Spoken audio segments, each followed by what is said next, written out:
this is what it's all about. I've been taking some time off from my film show to recharge the old batteries and get my brain sorted out. My job down at the hatchery was doing no favors for my mental health, and one day I just kind of had enough. Goodbye, cruel world. Thankfully, my shower rod broke before any serious damage was done, although I did smoke my head pretty good on the side of the tub and was knocked out for a little bit. So there's one more thing I suck at. Anywho, after that I thought a nice little break from reality was in order, but not entirely. That's why this episode is going to highlight some quirky documentaries that are worth checking out. If you see what I'm going for there? Reality? Documentary?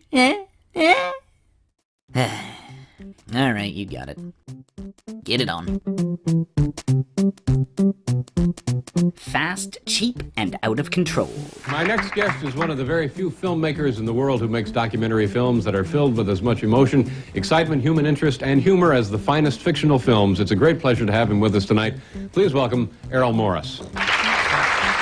Documentary filmmaker Errol Morris is no stranger to the oddball. For 40-plus years, he's been shining a light on quirky characters and their unusual vocations. His first film, Gates of Heaven, in 1978, dealt with the business of pet cemeteries. I found out that there was a pet cemetery that had gone out of business. All the pets buried there were to be dug up, transported north to another pet cemetery where they were to be reburied. This became the backdrop for the film. Mr. Death focused on Fred A. Leuchter Jr., a man who designs instruments to be used in prison executions.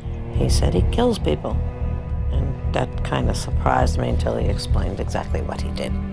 Which wasn't that he killed people, but he made things that killed people. Tabloid tells the story of accused kidnapper Joyce McKinney. Just go and Google manacled Mormon case. It's pretty bonkers. This bizarre story began here last Wednesday. A young Mormon missionary was kidnapped, driven to a house, blindfolded, and his legs shackled. Were you surprised to be put in prison? I really didn't feel I'd done anything wrong. In what is perhaps his finest hour, The Fog of War, Morris sits down with Robert McNamara, who served as Secretary of Defense under Presidents John F. Kennedy and Lyndon Johnson during the Vietnam War. And he doesn't mince words about America's behavior during World War II, in which he also served. In that single night, we burned to death 100,000 Japanese civilians in Tokyo, men, women, and children. But with Fast, Cheap, and Out of Control, we get not one, not two, but 4 interesting subjects, all of them unrelated and with unusual occupations. Dale Hoover is a wild animal tamer who enters a cage with lions and tigers to entertain audiences at the circus. The chair has 4 legs. Now, an animal has one-track mind. You put the chair up, and all of a sudden he has 4 points of interest. He loses his original chain of thought because he can't comprehend those 4 points of interest. His mind now has been completely distracted from his original thought. Eat the man in the white pants. George Mendoza is a gardener in Portsmouth, Rhode Island, but a very specific type of gardener. He cuts and trims the bushes and foliage into shapes of various animals, a practice known as topiary. You know what an animal looks like, and so you just start making an animal. I just selected a plant that had branches approximately where I wanted them. And then you begin to cut away everything else, keep them cut. The head is most always the easiest part to do because all these things want to do is grow straight up. Then, of course, the arms, you have to tie them down so that they'll stay down. Ray Mendez is a leading expert on naked mole rats, odd little creatures that thrive in underground tunnel systems, almost like a society of insects. It's a mammal that comes from an area that's extremely stable. The temperatures are constant. When you don't need to stay warm the whole time, number one is you lose your hair. I mean, they lost their hair. And then they lost the ability to shiver. When you're cold, you start shivering. Well, if you're never cold, you lose that. And then they lost the ability to sweat because they were never hot. Since they can't regulate their temperature, we could almost call them a fully cold-blooded mammal. And finally, we meet Rodney Brooks, an Australian scientist who specializes in robotics technology. Everyone was implicitly assuming that a walking machine had to have stability. And around that time, I saw a videotape of insects walking, and they weren't even stable. They were falling down all the time. I said, let's have a walking machine that doesn't even worry about stability, that's able to fall down. When we started it, we weren't thinking of it walking as well as it actually walked. We were thinking of it scrambling over terrain.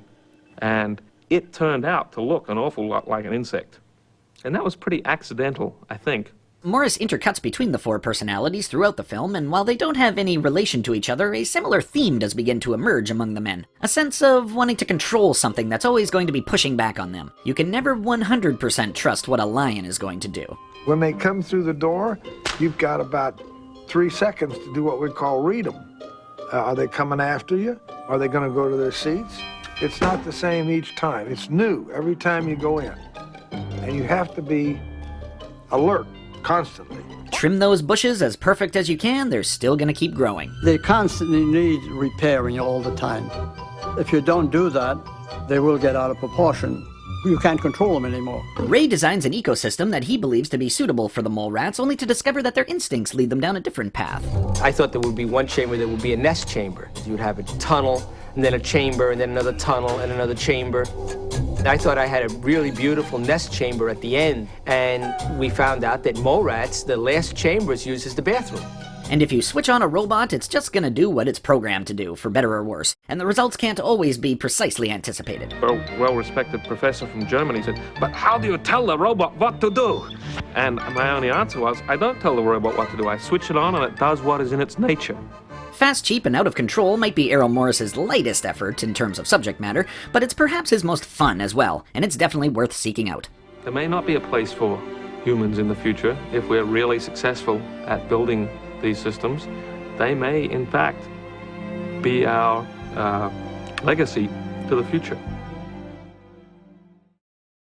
Any decent agent in LA is not going to talk to us. Probably. And we're just going to be stuck with some. All right, so then it's guerrilla time. We are going to go sell the script, and then we're going to sell the script, and then agents are going to come looking for us. Agreed? Pitch from 1997 follows the exploits of two Canadian filmmakers, Kenny Hotz and Spencer Rice, and their attempts to pitch their screenplay to various celebrities, producers, and agents. And yes, that's the same Kenny Hotz and Spencer Rice who would go on to create and star in the cult Canadian TV show Kenny vs. Spenny, which ran from 2003 to 2010. So they roll into the Toronto Film Festival and crash the red carpet, press conferences, and industry parties, shamelessly hawking their mafia comedy film entitled The Dawn. Well, it's a script called The Dawn, and it's a story about a mafia don like John Gotti who goes into the hospital for a routine hernia operation and inadvertently gets a sex change. It's commercial, it's funny, and if we dyed your hair the right color, maybe you could play the Don. Yeah, I get a lot of offers for those Italian mafioso roles. Eric Stoltz and Ileana Douglas politely humor the two of them. Matt Dillon ignores them, and they start to become known around the festival as the Pitch Guys. One of my favorite moments in the film is an interaction that Kenny has with Roger Ebert, who kinda calls them out on their documentary. Now, is this documentary about you telling me about your script? Oh, no, God, no. Yeah, you're pitching me, aren't you? Well, this whole documentary is a way of pitching your script at the festival, isn't it?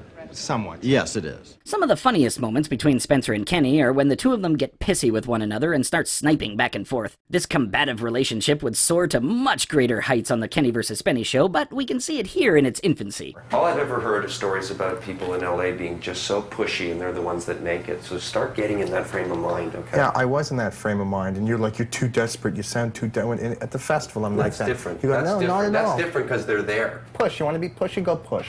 Don't fucking stand and complain. Go push, call them up, sit down. Sit down and call them up. Don't stand and complain. Fuck you, buddy. Yeah. Fuck you. Yeah, go, yeah. Sit down and call them. I think you I just called them 2 hours ago. So be pushy. They take a trip to Hollywood in the second half of the film and try to do some moving and shaking. They get advice from industry legends Neil Simon and Arthur Hiller, pass out their script to all the studios, and try to land themselves an agent. It would be the best thing in the world if you could help us make the script better as well. That's all we care about. We're not like, idiot artists that you can't touch that. You can't touch that line. Right. You can't do this, you can't do that. And a good note's a good note. Pitch is a delightful film that's all about the yelling and beating your head against the walls and gatekeepers while trying to get your project made in Hollywood. And you can find the entire film to watch for free on Kenny Hotz's YouTube channel. And not only that, you can watch every episode of Kenny vs. Spenny there as well. It is one of Canada's finest exports. It is a heartless, cruel business that we want to be in. There's some records there, but the main body of the collection is... can you turn on a light down there? This is the whole cellar. Nothing but records. So this is what 500,000 records looks like. So we're gonna keep hanging around in Canada here for Alan Zweig's 2000 film, Vinyl. This film explores the world of vinyl records and the people who compulsively collect them. Director Alan Zweig leads us through this free-form cornucopia of characters. They talk about the music, certainly, but Zweig is actually more interested in what exactly compels these folks, as well as himself, to dive so deeply into their collections. What impels you to go on and search for this stuff is finding that magic, finding that song you haven't heard before, that song that's been elusive. Zweig conducts the interviews from off-screen, but frequently throughout he films himself in a mirror and delivers what can best be described as confessionals to the camera. I don't quite ever say you would have what you want if you weren't spending all your time going out and buying records and looking at records and selling records and thinking about them and reorganizing them. It's part of the picture that I draw when I say this is why you aren't where you want to be. This is why you're a failure. This is why you're alone. He often laments the fact that he's at an age when he should have a wife and kids and all that good stuff, and perhaps this collecting has held him back from a happier life. He poses this theory to a number of the interviewees. I say that the compulsion to collect grows out of a need for some kind of relationship, some kind of security. And if you look at the things that a person loves, that's where they spend their time. And I spend my time hanging out in record stores. I must love record stores. That doesn't mean that I don't have time for relationships. A couple of famous faces appear, like Canadian filmmaking national treasures Don McKellar, Adam McGoyan, and Guy Madden. And also Mr. American Splendor himself, Harvey Pekar. The whole process of collecting records was a pain in the ass because I loved the music, but I was obsessive, and compulsive, and that was why I was doing it. It had nothing to do with enjoying the stuff. I wanted everything by, this guy or that guy, regardless of whether I liked it or not. So here's a few of my favorite subjects in the film. There's this guy and his Elvis collection. You have 600 LPs, 300 45s, 30 box sets, 140 CDs. So you approximately have every song an average of 10 times at least. An average. There's this guy who lost his entire country music collection to his ex-wife. She's a very independent, egotistical, money-grabbing bitch, if you'll pardon the vulgarity, and you're going to get no mercy. You're going to pay what she wants, or you're not getting it. I absolutely love this dude who prides himself on his memorization of K-Tel compilations. Play the funky music, Wild Cherry, Hard Like Woman, Kiss, Daz, John Ellison, Soul Brother Sex, I Never Cry, Alice Cooper, Side 2 is Living Thing, ELO, Low Down, Boss Gag, Nights of Forever, Without You, Down, John for Cold, I Do, ABBA. And my heart kind of breaks for this guy and how his collection affects his day-to-day life. He's right at the tipping point of hoarding behavior. Like, to go to bed, I have to spend about 5 or 10 minutes moving records around. And it is getting to me. And I think it does have a psychological effect. It's the most confrontational scene in the film where Zweig, almost like a therapist, gets this fellow to do some somewhat painful self-examination. But where the fuck am I going to put this stuff, man? No, but look, Like, where? Where would you put it? This is what I'm saying. I come to your house, I stepped on your record, and you're going to say to yourself, fuck it, from now on nobody's coming over. But you could say to yourself, fuck it, I got to get this off the floor so nobody will step on it, and then more people can come over. But that's not humanly possible. I don't want a lot of people coming over. Vinyl is most highly recommended to anyone who also follows this passion. It's a funny and sometimes sad examination of what it is to be a collector and how some folks can healthily navigate the hobby while others become consumed. It's not that I have too many records to listen to them. It's that I'm buying too many records to listen to them.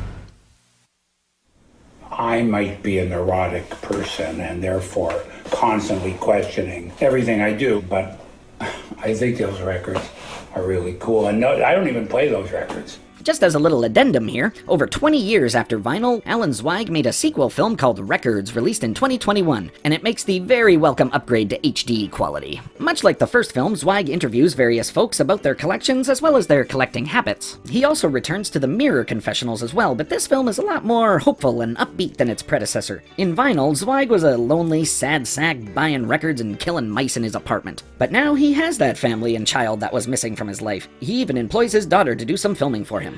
I was cleaning out some stuff in storage in the garage. I had to give her something to do, so I asked her to film me. It's filming now. He also interviews more couples in this film who share the hobby and have been able to have wonderful relationships. You guys make record collecting look healthy. I thought you were gonna say something worse than that, though. But well, healthy I mean, is good. Healthy is good. It's a great companion piece to vinyl and gives us a much happier outlook on life among these kooky collectors. And if that's still not enough for you, there's also Vinyl, the alternate take, which is another feature-length piece comprised of unused material from the first film. Oh, and you can find all of these films to watch on YouTube. Do it! I started to make a film about record collecting, and I couldn't help make it about failure. That film is about failure. This film is about acceptance. Well, I think that was a nice way for me to ease back into reality. It's been a nice break, but I'll be going back to releasing episodes on a regular basis again, so stay tuned. But first, let me just soak up a little more of this.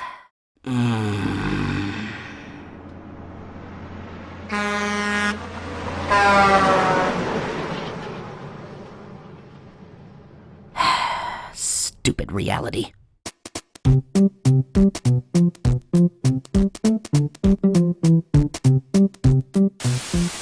He took the script. Al Pacino took our script.